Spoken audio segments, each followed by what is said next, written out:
Hey guys, it's Kendall, and today I'm going to be doing a little bit of a different video.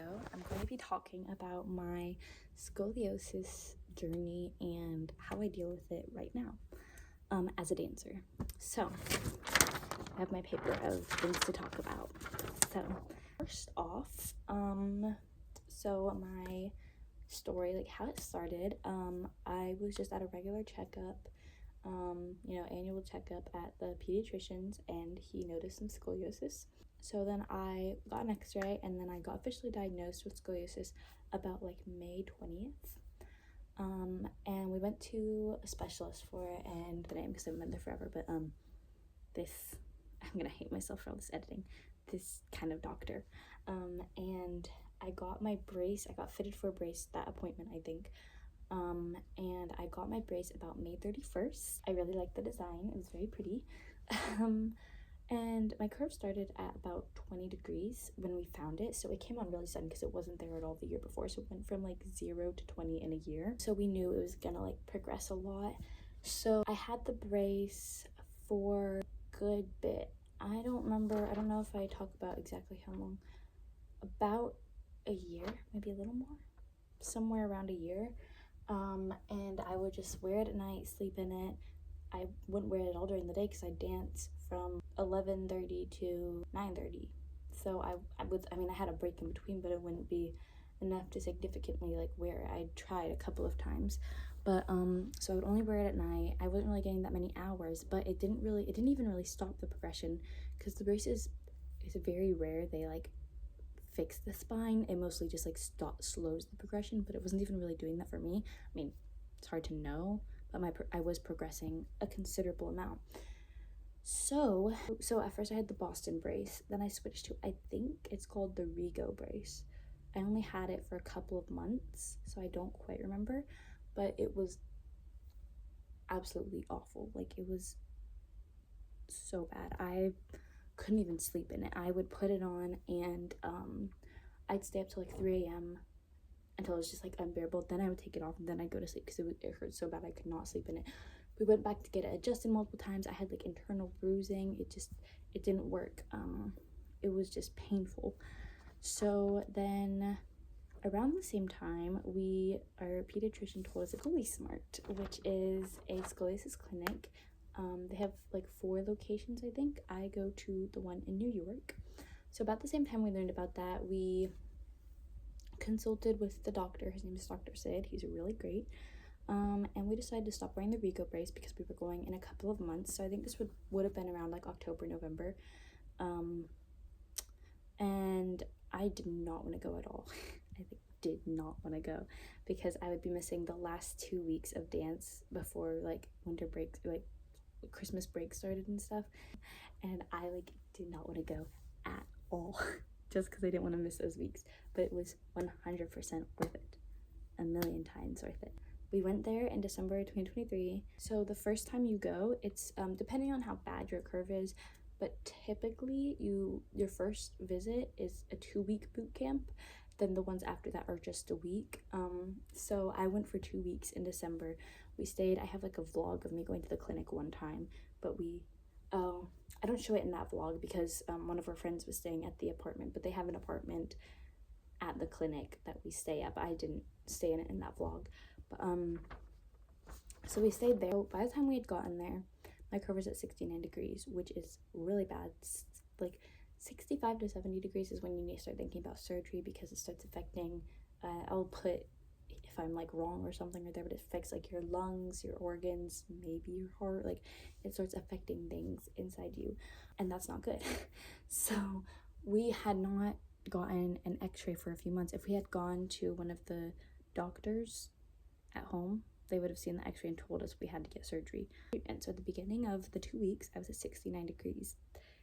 At the end of the 2 weeks, actually not even at the end, a week and a half into the 2 weeks, I was at 57 degrees all the way down. I'm supposed to get 9 to 15 degrees off, so 12 degrees is almost the max that you could expect off. So that was, oh sorry, I keep touching my hair, you just leave it alone.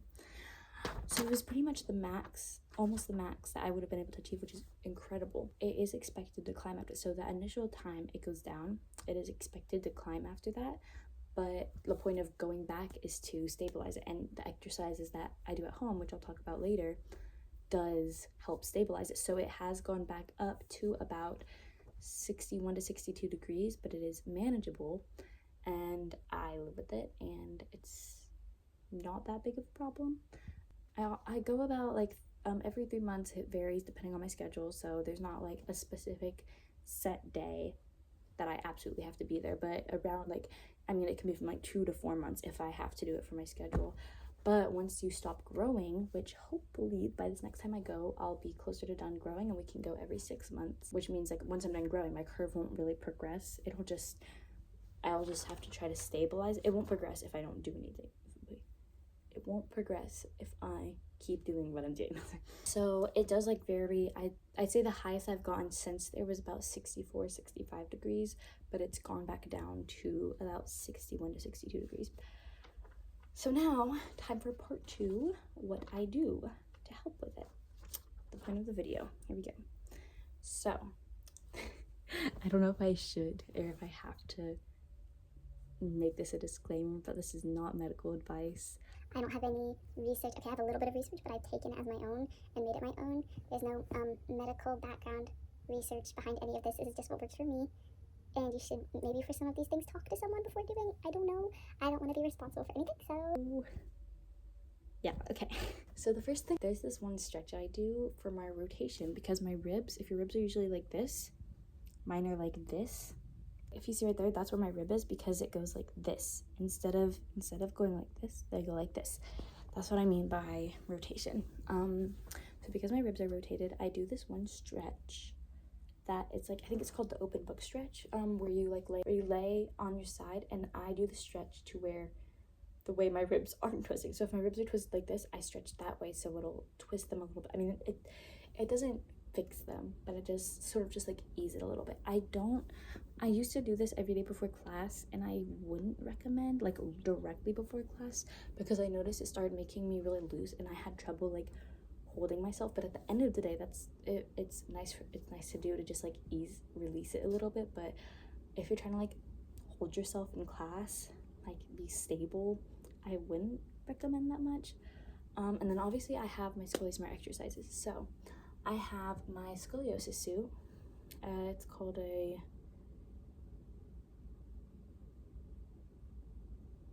so I just forgot the name of it. I'll put it right here. Okay, so my suit, basically it does help with my rotation, because my rotation is what causes me pain. The curve doesn't hurt. The rib just like, whoa, the suit helps pull, like there's this thing that wraps around, and it helps pull my ribs in the correct direction. And the point of that is because unlike hard braces, you're moving in it and you're building muscle. I know some people do wear their hard braces during the day, but it's just squeezing your muscles, like it's squeezing, and you're not actually activating your muscles. So what this does is it helps you, like it puts you in the correct position and then builds your muscles in those correct positions. I think, you know, I'm gonna put links to everything, so if I'm wrong, the truth is there. Okay, just in case. I don't want to say something wrong, but I think that's right. And then I have my torso trainer. I just call it my trainer, which is basically you stand on a balance board, and then you put your weight, there's a weight on the end of it, and it shifts your ribs over this way. So to where your spine is like on top of your, like where your spine is more straight. Another thing that I really like is just floor time. The floor feels very stable, so if I'm on like a bed that's too soft or anything, I will get off and go on the floor, because it's stable. I can turn wherever I need to help my back not hurt, because when the bed is soft, if I'm laying on my back, then my rib can just sink in, or if I'm laying on one side, then my ribs can rotate more. Not a necessity, but I just like having my floor time. And then this push thingy, so this is something that my PT does, which I also recommend a manual PT, not an exercise one, because I mean, you can if you want, I'm not going to tell you not to, but what she does is basically, and I have like my mom do this, my friends do this sometimes when my back really hurts. So I have a muscle that, I don't think this is technically what it does, but the way it feels like it supports my spine. So if my spine is like this, there's a muscle here that like sort of holds it up, and if it's loosened, then it goes further. That's what it feels like. Don't think that's how it actually works, but that's what it feels like.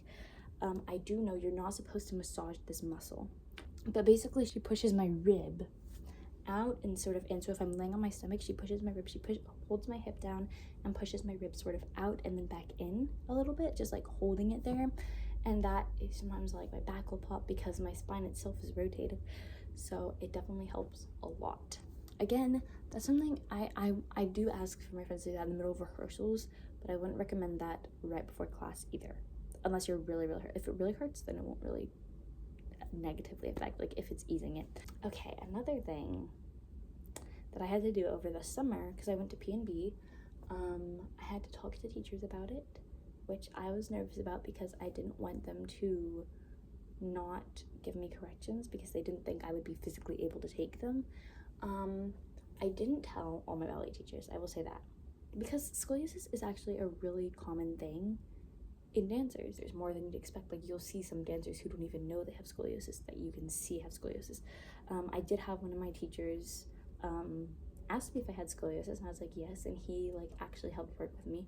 And basically what he said is just think about squeezing your core, which is another thing I'll talk about in a minute, and pulling your ribs together. I was like, well, my ribs are rotated, they can't really pull together, but they can still pull together. And he said to think of space on the other side. And so it was definitely a lot harder, and he could see that I was struggling, but he would give me corrections that helped, like that he knew would actually work for me, and it was actually just really great. But he's like, he said this, and he's like, it's gonna be hard at first because you're trying to build muscle that isn't even there yet.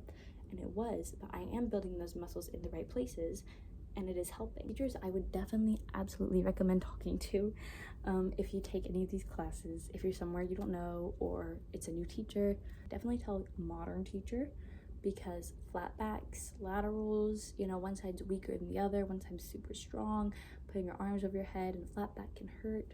I would definitely tell those teachers. Yoga teachers, if you have to hold poses for a very long time, like your back, like at least me, my back gets really strained and it seizes up and I can't move it, and it hurts really bad. Another thing, I ended up telling the jazz teacher, like if you have a conditioning class or anything, or a class that includes conditioning, you do need a strong core, of course, because at least I feel like if my core is feeling weak, it's hard, like I just release and everything, and I can't activate. So I definitely feel like I need a strong core, but not to the point where I overwork it to where it makes everything else hurt. Planks. So I love planks, and they're a great way for arm strength, but they also tend to hurt my back quite a bit because my scapula sort of digs into that muscle, and it's very uncomfortable and it hurts and my back starts easing up. So one thing I've started doing, which doesn't really replace a plank but it sort of helps it, is I've been doing, I think it's called like a bear or something, I could be entirely wrong on that, but it's basically where you plank and you like bend your knees in. It still like works the muscles, but I sort of shift some of my weight into my legs a little bit so that like my upper body's not taking all of the weight, because that does hurt. So yes, so I definitely talk to modern, yoga, anything you have conditioning in. And of course, like if you're like at your home studio, you should tell your ballet teachers, because they should know, because you're going to be dancing with them for a year or more, you know, like for a long time. So I would tell, I mean, everyone, I don't even know how my teachers found out. I think my mom just told them, like at my home studio, but they all know about it. Don't be afraid to ask for something different. In conditioning, I've even had to say something during a dance, like if there's something in a dance that like you physically can't do or it causes you a lot of pain, you might have to say something, which I know like I hate doing, because I hate to be like, I can't do this choreography, but sometimes it is that way, and maybe that won't happen to you. But if it's something you physically can't do or it's causing you a lot of pain, then you should at least tell them so that they know you're not just trying to not do it, you know what I mean? And I would say that's the main stuff. Rest is important for your back. I take Epsom baths, but honestly I don't really feel them in my back as much, but if you do, great. I definitely recommend Epsom baths because they are nice. Also, at bar, if you're ever doing the open stretch, you know, like if you go warm up and you go like front and then you go back and then you go open, I do not do the open to the side where my ribs are already open that way, because it'll just push them further that way and make it hard to push them the other way. So instead, I face towards the bar and I rotate them this way, and then I still rotate them that way the other side, because I can double do that side because they're already so rotated the other way.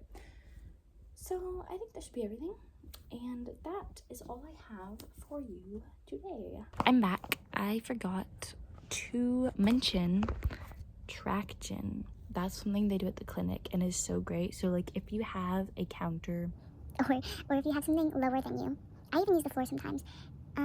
But I sort of use it because they have like traction machines at the clinic that like pull and stretch your spine out. So what I do at home for that is I like pick myself up. One thing I used over the summer is the studios at P&B had like wall bars, and they'd meet in the corner, and I'd push myself up in between those, and it was so nice. And I just relax on my back. You can do that like from a pull-up bar, but I feel like it doesn't work for me as well, because I mean it still works, just not as well as pushing rather than just hanging. So yeah. Okay, wait, one more thing. I also forgot to talk about, so the doctor from the clinic has told us roller coasters, which is a really random thing that I just remembered it. I don't even know why I remembered. But roller coasters, you should not go on jerky ones, because, you know, the signs say if you have back problems, but he said we can go on them, just not the really jerky ones. So I typically stay away from wooden ones, which I don't like anyways. And then if there's any ones that you like watch or you rode beforehand that you know just like are really jerky, just don't go on them. That's easy. let me know if there's anything you want to see. If you have any video ideas for me.